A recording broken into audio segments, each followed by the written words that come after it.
Hey everyone, welcome to Get Sleepy, where we listen, we relax, and we get sleepy. My name's Tom. Tonight, we'll continue our sleepy series exploring the 7 wonders of the ancient world. Don't worry if you've missed the other episodes.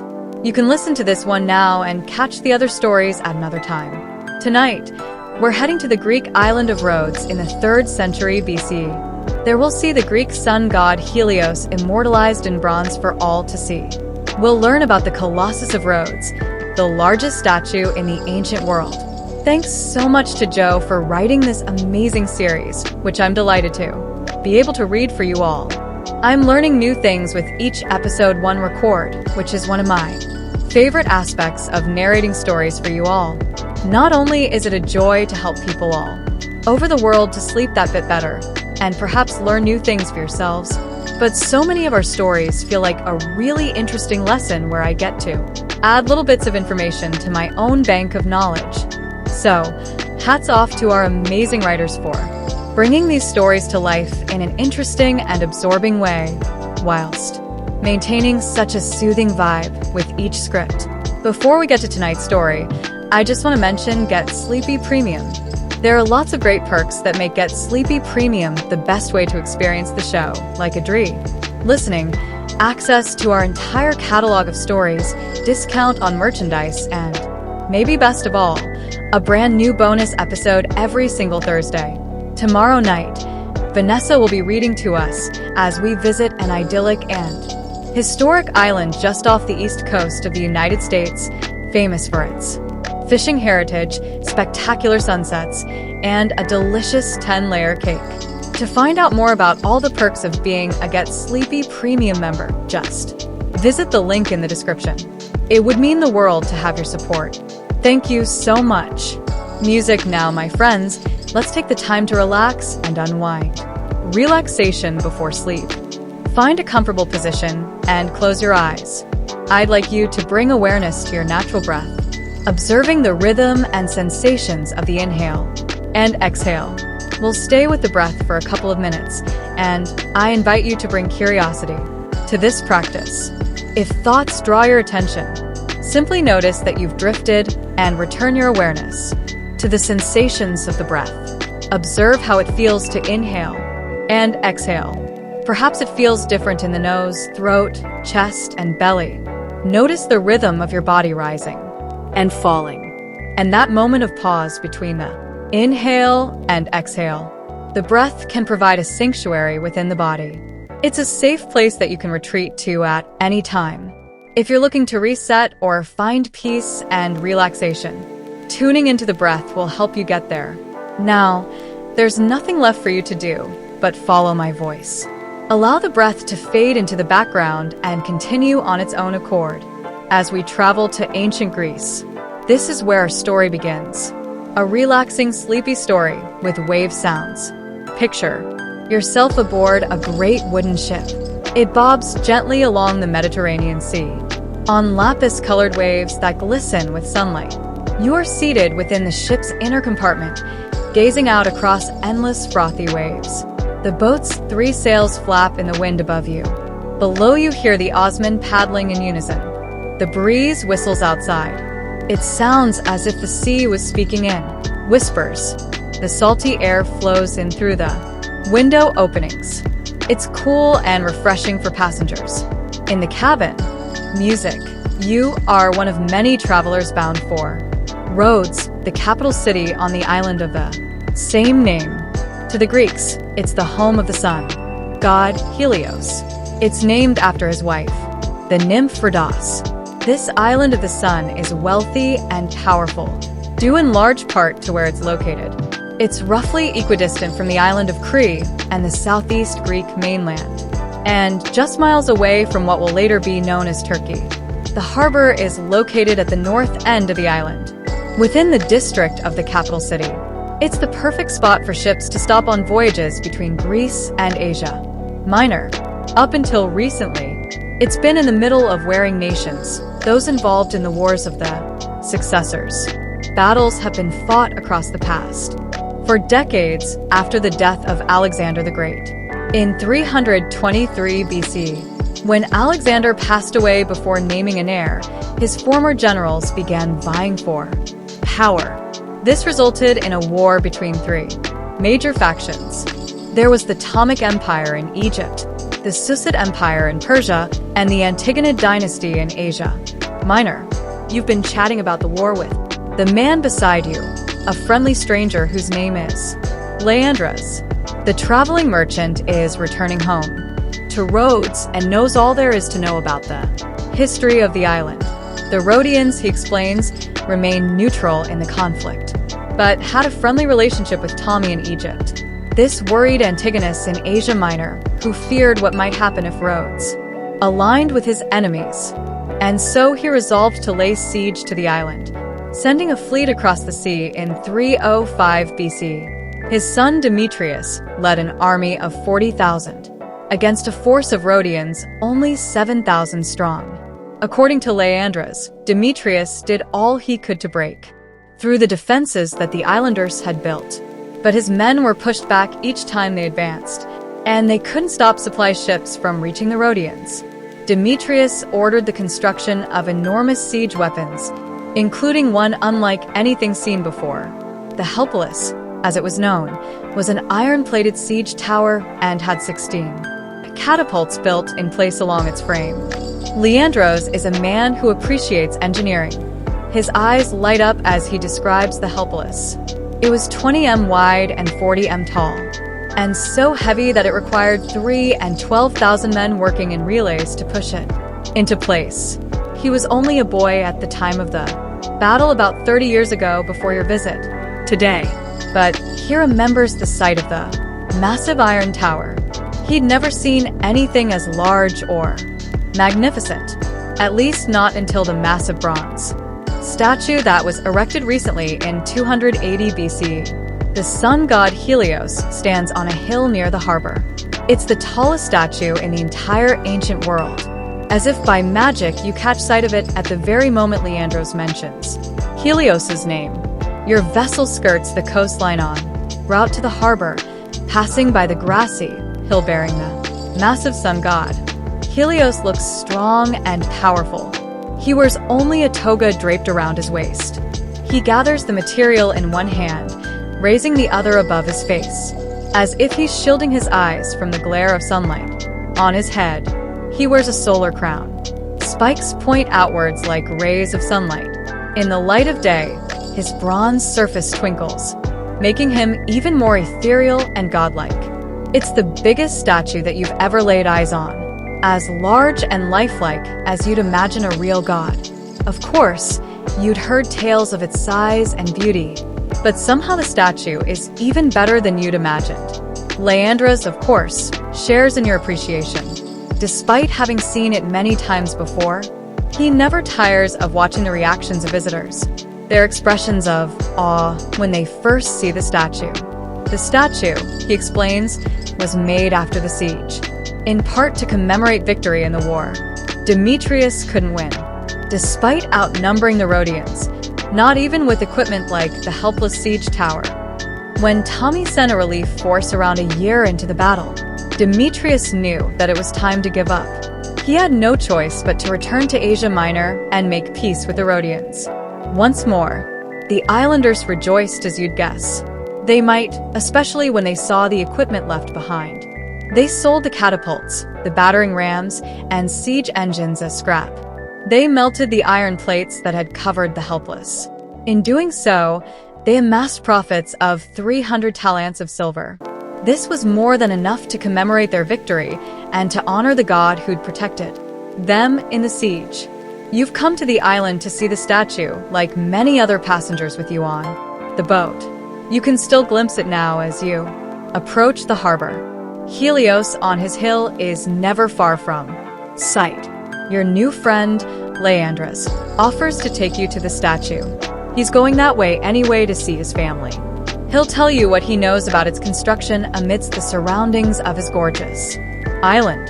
The easygoing merchant makes for very pleasant company as the ship pulls in and passengers disembark. You exit the ship onto the jetty and look out across a beautiful city. Rhodes is what you'd expect from an ancient Greek island. Cobblestone streets and terracotta rooftops. Villas rise along the slopes of the hillsides. People sit on balconies relaxing in the sunshine. Fountains and statues are peppered about the roadsides, as are parks, gardens, and elegant courtyards.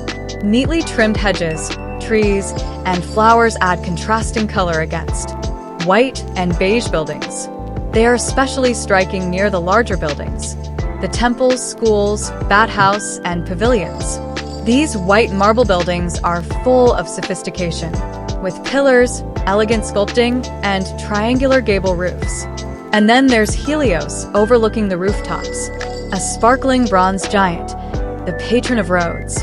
From the flat of the harbor, it looks twice its size. The tip of his crown grazes the bottom of the sun. Around the statue and above the rooftops, the cloudless sky is sapphire blue. The weather is as close as it gets to perfect. It's a lovely warm day with a calm, cool breeze. You enjoy the feeling of sunshine on your skin as you set off walking beside Leandros. You're dressed in the fashions of ancient Greece, wearing a lightweight tunic and well-made leather sandals. Salty sea air billows through the fabric, cooling down your legs as you walk. The loose, fitting fabric gives you freedom of movement. As you turn a corner and head out of the harbor, the area around the docks is full of shops and warehouses, and merchants sell their goods from stores by the roadside. There's everything from souvenirs to food and refreshments, on sale to the visitors who pass through the harbor. One of these merchants, it just so happens, is Leandros' cousin and very good friend. He is warm and animated, and just as charming as Leandros. And he insists that you enjoy some refreshments free of charge. You stand with Leandros at a tall round table, sipping from a goblet and munching on cake. The cake is made with layers of thin pastry with walnuts, almonds, and honey in between. It's just what you needed after your time at sea. A tasty, sweet treat to revive your senses. You thank Leandros' cousin for his kindness to a stranger. Now you have the energy to walk up the hill. You set off once again with Leandros by your side. Strolling upwards along the cobblestone street, you pass all kinds of buildings, from great temples to small villas, as well as flowers and planters, and elegant marble fountains. The streets are busy with an eclectic mix of people, from travelers and locals to priests and politicians. Though as you listen to Leandros, they all fade away. He speaks with such passion that you hang on every word. The Colossus of Rhodes was built by Colossus of Lindos, considered at the time to be the best sculptor on the island. It had come personally recommended by a man named Laos, who'd been the personal sculptor of Alexander the Great. In total, it took around 12 years to build until Leandros saw it at different stages of construction. The first thing to go up was the marble pedestal, a 5 m tall stage on the flattened grassy hilltop. A huge casting pit had to be built in order to make the bronze plates of the figure. These were attached to an iron framework that formed the inner skeleton on the marble stage. Stone blocks were placed inside the frame to support it. As the Colossus grew taller, a substantial workforce was needed to heave them up along the ramps that were built around the statue. Leandros loved to watch the craftsmen at work, though he was often frustrated that he couldn't see the statue. The huge earthen ramp gave the workmen access, but it hid the Colossus from public view. Though admittedly, he says with a knowing smile, this did make for an exciting reveal. He'll never forget the day when the ramps were removed and the bronze sun god was finally on show. On its marble stage positioned atop the hill, it was as tall as the Helpus that he'd seen as a boy, though the figure of Helios, protector of the island, was infinitely more attractive than the siege tower. There were huge celebrations alongside its unveiling, with music, dancing, poetry, and prayer. Offerings were placed in various temples, and around the base of the statue on the hill. The sun god is a symbol of Rhodium, pride, a showing of their wealth and the power of their will. It was built with the spoils of their victory in battle when they defended their homeland against all odds. What's most striking about the statue is its size and scale. It seems to grow bigger with every step forward. According to Leandros, it's about 70 cubits tall. That's over 30 m, not including the stage. From your viewpoint on the path, the statue is visible behind the roof of a temple. This in itself is a magnificent building, all gleaming white marble and sleek, soaring columns. A building like this, so sophisticated and grand, would surely draw the eye wherever it was made, but dwarfed before the legs of the massive bronze statue. It somehow seems like a minor distraction. You can't help but stare with an expression of wonder, and this causes Leandros to smile and chuckle. The merchant's mood is light and giddy. He says he's always like this when he returns from his travels, though that isn't to say that he's in any kind of hurry. He strolls at leisure like a holiday maker on the beach. His pace is in keeping with the vibe of the island, where the fastest walk is a gentle saunter. Your pace slows further as the hill becomes steeper. Yet before you know it, you are turning a corner and walking the cobblestone path with the sun god at its end. Music, the healing sea breeze, is stronger up here, and you're thankful for the air that wafts through your clothes. You drink it in feeling its coolness and basking in the scent of salt water. In the air, there are other scents too, the aromas of nature. You smell something like pine trees and fresh tangy grass. There are hints of ripe fruit, perhaps, from an orchard, and the sweet, heady perfume of flowers in bloom. You take in the scents and the sensations of the breeze, the sun on your skin, the way your tunic gently flutters. Leandros must sense that you're enjoying the moment, because he stops speaking and lets you absorb your surroundings. Ordinary sounds are made special on the island. Footsteps on stone are like music to your ears. Thoughts fade away beneath the patter of sandals. Although you're moving, you feel very still and peaceful. The Mediterranean Sea is a constant presence, from the healing smell of salt water to the sound of the tide lapping against the coastline. Rolling waves provide the island's constant soundtrack. They ebb and flow in a never-ending loop. One might imagine that you tire of the water after days aboard a ship. But actually, you found that the opposite is true. The rhythm of the waves has started to feel like home.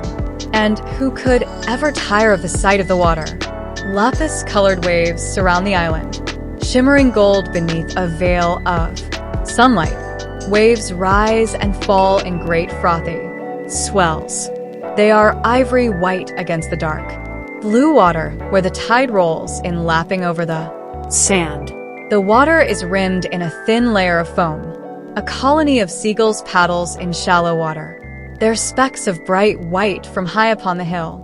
Elsewhere, GS core as they fly above the water, looking effortlessly graceful as they glide through the sky. Some sit on rooftops, fountains, and statues, seemingly indifferent to the people who pass by. One struts beside you on the cobblestone pathway, as if he's a tourist on their way to see the statue. And what a statue it is!